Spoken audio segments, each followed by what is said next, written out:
Kawan-kawan kanal TNJ, Indonesia kini berusia 80 tahun sejak kemerdekaan 1945. Sebuah usia yang bagi manusia sudah masuk masa matang.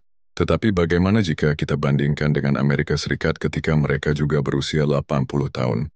Amerika merdeka pada 4 Juli 1776. Jadi, ketika memasuki tahun 1856, mereka masih sebuah negara muda, penuh semangat tetapi juga penuh gejolak. Saat itu, Amerika sedang dilanda polarisasi hebat. Di utara tumbuh revolusi industri, pabrik, rel kereta api, dan telegraf. Sementara di selatan, ekonomi masih bergantung pada perkebunan kapas dan perbudakan. Isu perbudakan ini menjadi pemicu utama perpecahan. Bahkan, di Kongres, seorang senator sampai dipukuli hanya karena pidato anti perbudakan. Kansas menjadi ajang pertumpahan darah, dikenal sebagai Bleeding Kansas. Inilah masa-masa menuju perang saudara yang akhirnya pecah pada tahun 1861 DUSU. Dengan kata lain, di usia 80 tahun, Amerika masih rapuh. Mereka memang berkembang pesat, tetapi juga diambang kehancuran internal. Sekarang mari kita lihat Indonesia. Pada usia 80 tahun, Indonesia juga menghadapi tantangan besar.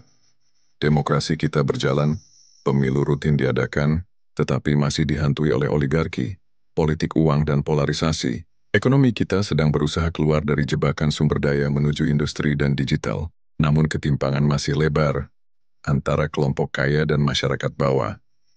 Kita tidak menghadapi perang saudara besar seperti Amerika dulu, namun polarisasi politik dan sosial kerap muncul, baik di jalanan maupun di media sosial.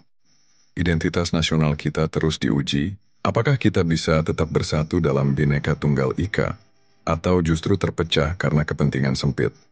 Lalu, apa yang bisa kita pelajari dari Amerika?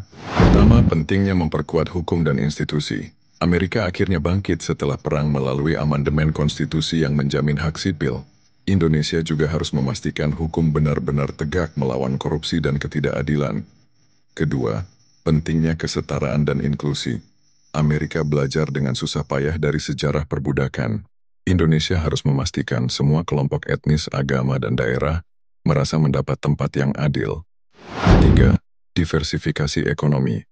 Amerika tumbuh melalui industrialisasi, sementara kita harus berani melompat ke teknologi, industri kreatif, dan infrastruktur modern. Dan terakhir, mencegah eskalasi konflik. Amerika tidak bisa menghindari perang saudara, tetapi kita masih punya kesempatan untuk mengelola polarisasi dengan dialog, pendidikan, dan narasi pemersatu. Kesimpulannya, jika dibandingkan, Indonesia sebenarnya lebih beruntung. Kita memang punya masalah, tapi kita masih bisa menjaga kedamaian. Tugas besar kita adalah menjadikan usia 80 tahun ini bukan sebagai masa rapuh, melainkan sebagai gerbang menuju kedewasaan bernegara. Karena itu, pertanyaan bagi kita semua adalah, apakah kita siap melewati fase ini dengan belajar dari sejarah bangsa lain? Ataukah kita akan mengulang kesalahan yang sama? Pilihan itu ada di tangan kita. Kami berdiri tegak saat Soekarno dan Hatta nyatakan bangsaku merdeka. Dadaku meledak, rasakan kebebasan. Harga diriku naik setinggi langit. Lelah sudah kami dijajah, tapi sekarang kami merdeka.